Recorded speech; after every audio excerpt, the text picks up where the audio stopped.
What's going on, Schmitty Garage? I was going to do a video today on heaters, different types, and some adjustments of the torpedo heater. These torpedo heaters are really nice. I had one my friend gave me and it broke, and I couldn't figure it out, so I went and bought a new one. Here's my Dynaglow workhorse, 50,000 BTUs. It works great. Well, I had one underneath it. It was a Magnum something. It was the biggest piece of junk ever. It never worked from the start. So I got rid of that. I kept the gas tank for storage. They also got these propane heaters. They're great. Just propane is, I don't know, there's ups and downs to both. Propane burns clean, but kerosene's hot and instant. Propane, you got to worry about tanks and all the regulators and whatnot. It's just a pain. It's just easier to dump kerosene or diesel in there. But anyway, working on this, working on my old Remington 55. It had an issue where it wouldn't spark, and they sell these, they sell new ignition coils on Amazon. They're pretty expensive though. It's like $100. I didn't need to fix this, but I just wanted to fix it just to fix it. Which $100 is cheaper than a new one, I guess. So anyway, if you're doing adjustments on these, you got to take the top off. Actually, that's not true. I took the top off to see what was going on. This is the spark plug type. And this one, sometimes it works, sometimes it don't. So I'm trying to figure this out. I might have just had dirty gas in there. Diesel burns dirtier than kerosene. You can use diesel, but it's dirtier and it's not as good for the unit as kerosene.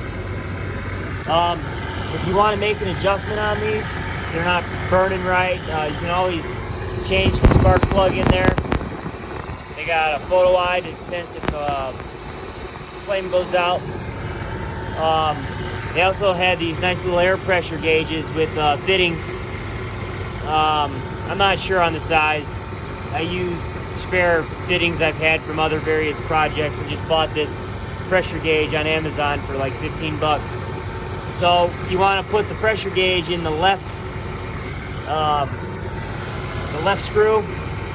So you take it out, you put the pressure gauge in there, and then just the screw, you get a flat blade screwdriver on the one on the right, and you can increase or decrease pressure by turning left counterclockwise or clockwise. So I've heard that 3 psi is a good pressure, and it seems to be running all right, not too hot. Before it was just burning really hot. You turn the screwdriver, turn that little screw, see how the pressure goes up, which burns more gas. It's just not as efficient. But then if you go too low, so watch this, I'll drop the pressure down, turning it counterclockwise. And then once you hit a certain point, the flame will go out. Here we go. Turn down a little more.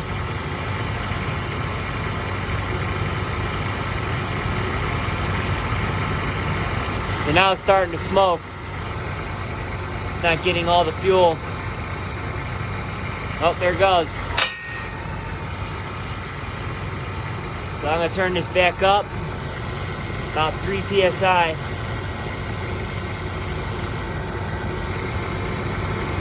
You also want to make this adjustment after it's been warmed up,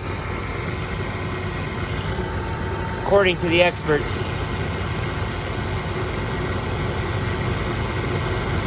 There we go.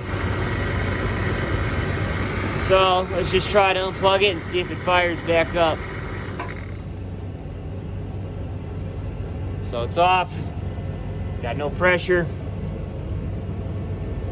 This older kerosene heater doesn't have a switch, you just plug it in. There we go. So there we go, there's some heaters for you. I also wired in this 240 volt, 5,000 watt electric heater. Not a bad deal. Got it for free from my neighbor. Works pretty good. It's not as nice as a kerosene heater, but it keeps the garage warm and it's clean air. Kerosene's kind of bad for you. So have a good one.